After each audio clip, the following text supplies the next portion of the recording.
I'm not teaching, I'm publicly learning. But hi and welcome to Learning for Life in the UK test part 413.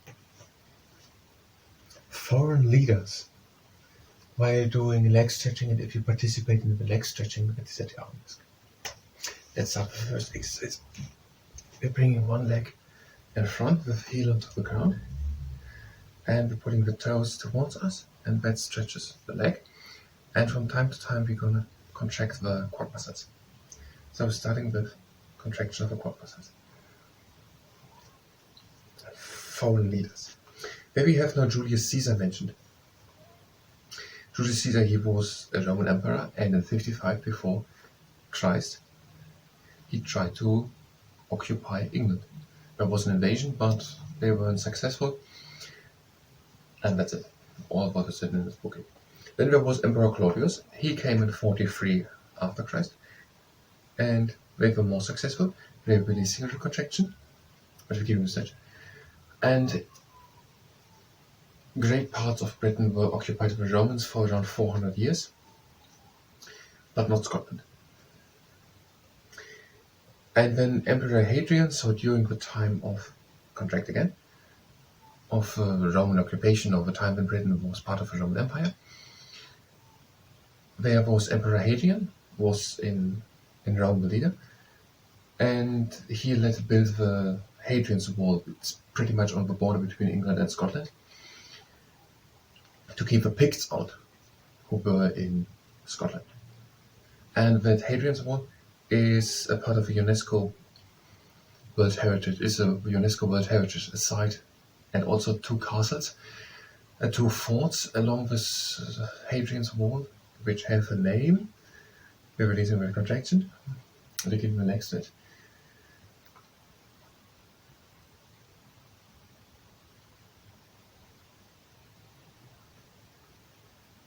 It is on page 13.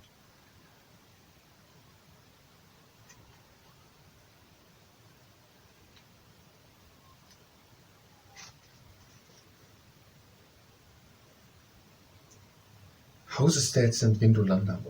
Housesteads and Vindolanda are two forts along this Hadrian's Wall. And we're contracting elastomer quad muscles and stretching that leg. Then we're having Emperor Napoleon. He came after the French Revolution, 1789, on the throne a bit later. And now France during the time was at war with England, as of many other countries. And we're contracting again. We're still contracting. Yeah, and then there was the big Battle of Waterloo, in which first also the one battle, the Battle of Trafalgar. I think, yes, there was Napoleon already, I think. Emperor in 1805, Battle of Trafalgar. There was Admiral Nelson, who led the British troops, which changing the neck, and Admiral Nelson has a column at Trafalgar Square in London. And his ship, he died in the battle, and we're putting the toes and we're contracting our quads. His ship, the HMS Victory, can be seen in Portsmouth, Admiral Nelson's, and then the big battle in which Napoleon was finally defeated. No, I'm not sure if it was a final, or if we won an Austerlitz was a final. It must be Waterloo, the final. No, I don't know. Which was the very last battle of Napoleon. Waterloo was a very big battle and a very deciding battle. And where the troops of Emperor Napoleon were defeated,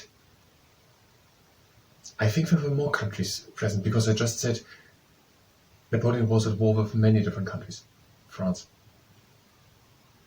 So I think there were other countries also. He were defeated, and the British troops were led by the Iron Duke Wellington, and there Napoleon was defeated at the Battle of Waterloo. And we're releasing the contraction of the quad muscles, but we're keeping a stretch.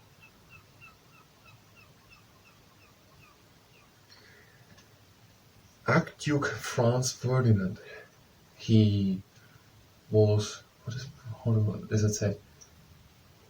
Got to be. He was the Archduke of Austria, Hungarian, Austria-Hungarian, or just Austria, I don't know.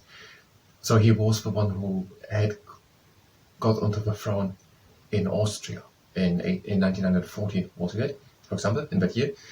But in 1914, I forgot the date, it was 30th June, where he was assassinated. And now that was done by Serbian separatists also.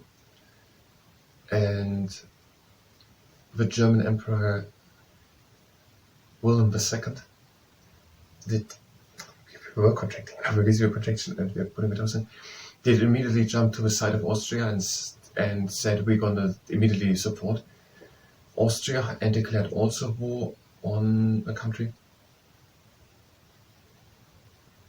And now because on that country was war declared, another country declared war on Germany, and Germany was declaring war on that country, and that country then on Germany, and because now these two countries were at war, the next country, and over the course of the July then all of Europe was at war. And Britain was then also at war with Germany, as same as France, and so on. They had all done allegiances that was done under Otto von Bismarck in the century previously. But they all said, if you attack them, we attack you. If you attack them, and they attack you. So that all happened. That happened then all. And we're going to the next exercise. The leg to the outside. The torso pointing forward. The anchor chain stability test. The torso pointing forward. Yes, and we're pressing with the leg a bit into the ground. And they had all made these allegiances. If you attack them, we attack them.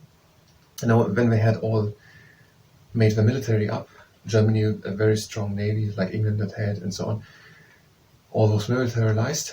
And now there was this assassination from Franz Ferdinand and also of his wife. And now Austria was basically declared war on the people who had the nationality of Serbia. So there were a group of people, and they had done this assassination.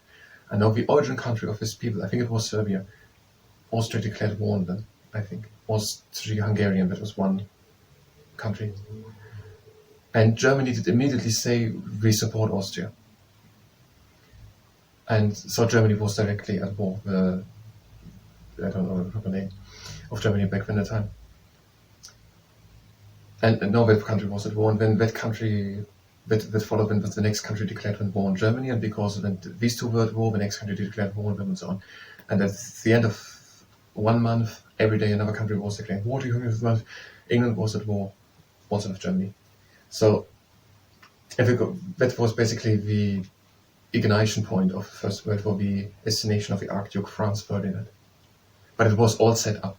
All had over 20 years built up the military. All was, yes, they were optimistic, of course, but all had built up the military. And now they used this ignition point to declare war, and Germany directly jumped on the track and declared war. And then they were at war within a couple of days. And now we're going to continue similarly from the context of the subject. Now we're releasing the stretching a bit, but we're keeping the leg there. Now we're having the next foreign leader, that is Adolf Hitler. And he came to power in Germany in 1933 until 1945 was it. And he also built up Germany massively. He came to the power, they said in the book, because, and this is true, that we were not happy, the Germans, and Adolf Hitler made propaganda with it and politics with it. But that Germany had the alarm guild at the First World War. I just said something about the First World War. Germany directly jumped on the track. Germany had built up this whole thing, and we're pressing again into the ground, had built up the military, and had made propaganda for the war, and was directly ready for the war, and then directly started it with the first opportunity. But there were many people who were not happy about that Germany had the alarm guild at the First World War. And also with some, I don't know how we call it in English, if that word is an English word, represalian, I don't know if it's an English word, with the demands which Germany had to fulfill. And also that the Rhineland had to be given to France, and the Alsace, and so on. So there was, and we're going to the other side, basically, many people were unhappy, and we're pressing again into the ground. The other point which I mentioned, there was also the Great Depression also hit Germany strongly. Not only did Germany lost the First World War, but also the Great Depression also hit Germany strongly. And Adolf Hitler made politics with that he will bring better living conditions for the people.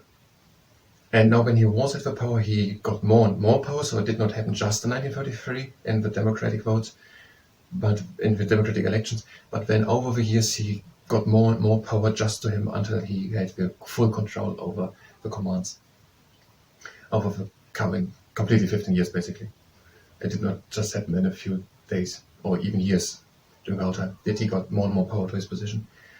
And a little longer with switching.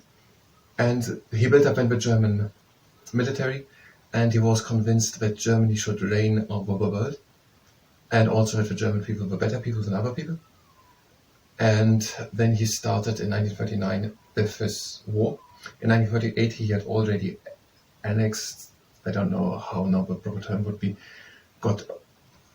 said that Austria was now part of Germany, and also the Sudetenland. I heard it.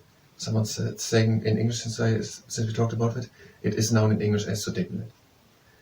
And now we're releasing the contract we give him a link there. He had gotten that. There was this agreement that England said, it's also to 3 other countries, Germany can have a Sudetenland, and then Germany will stop the war. That was 2 years before the First World War. When no war will happen, Germany just wants the Sudetenland. Okay, let's have them then. Hitler wasn't satisfied with the Sudetenland, they got that. Chamberlain came back and held this famous speech that he said they prevented the Second World War, basically. But that didn't happen. Germany got the Sudetenland, and then they got also Austria. And we're pressing again with the leg into the ground. And then on the 1st September 1939, together with the Soviet Union, they attacked Poland.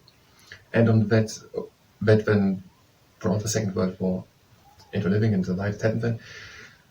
And then France and Great Britain declared war on Germany. And now we were at war. And Germany then attacked all the other countries surrounding. France was attacked. There when a war happened and resistance. But the Belgium, Luxembourg, and so on, they were quite fast, and also the Netherlands conquered, and also other countries. The part in Italy was Mussolini. They were the Central Powers were they named. Maybe it was First World War. And Spain was also more or less supporting, but that was a different thing. They had a civil war leading up to the years, so they were not so participating in the Second World War, but they were more or less on German side. Switzerland tried to be neutral. The next exercise we're having the toes pointing forward, and now we're bringing the leg up and it down. So Switzerland was mostly neutral, but not completely. There was some cooperation with the Germans, but I think it was the Second World War with battles happened. Or was it the First World War? Okay, I don't know. No, and Denmark was basically annexed, or Germany was such a big country, so militarized that they could threaten Denmark. They threatened Denmark, basically surrender or we will smash you. They flew with their bombers over the parliament and so on, and then Denmark surrendered. But the king, Alexander, could stay king, and until the last days, Alexander stayed against the German, and always did he worked against it. It was with Denmark where the Jews were saved? I don't know. And so when Denmark was also occupied, but the king of Denmark worked all the time against the German occupation. And also in France there was all the time resistance. So Germany did not establish control. They invaded together with the Soviet Union, Poland, and Italy was on their side. Italy also led war in Libya and so on. And Greek was when conquered also, so it was a very big war in Europe and in the whole world also. And we're changing the side. And I think it was Sweden which stayed neutral, more or less, with more or less a cooperation with the German, but more or less out of the war. But in Finland there were big battles, and I can't Norway and Sweden, I mix them up, I don't know which one. And now Britain. Britain was also at war with Germany, and they happened the Battle of Britain in the summer 1940. Germany had conquered France then in 1940, and then Dunkirk they were... No, I have a little problem. Sorry, the time is over. Now, here's foreign leaders, Adolf Hitler, so what am I now all explaining? I think I'm right now explaining what we had all in the book and the background directly to what we had in the book. So I could talk way more, but I have a little problem here. How much am I talking? I think I'll continue when in the next part when we do the composers, with ending at that, then when continuing to have what we had in the book and the backgrounds to what we had in the book. And so let's not talk about on, because we can go good there on and in the next part. Now we have a background to the second part for a bit, what is important to what was written in the book, and in the next part we will continue with what was here written in the book of Britain and the second word on Adolf Hitler. I thank you very much, and until next time.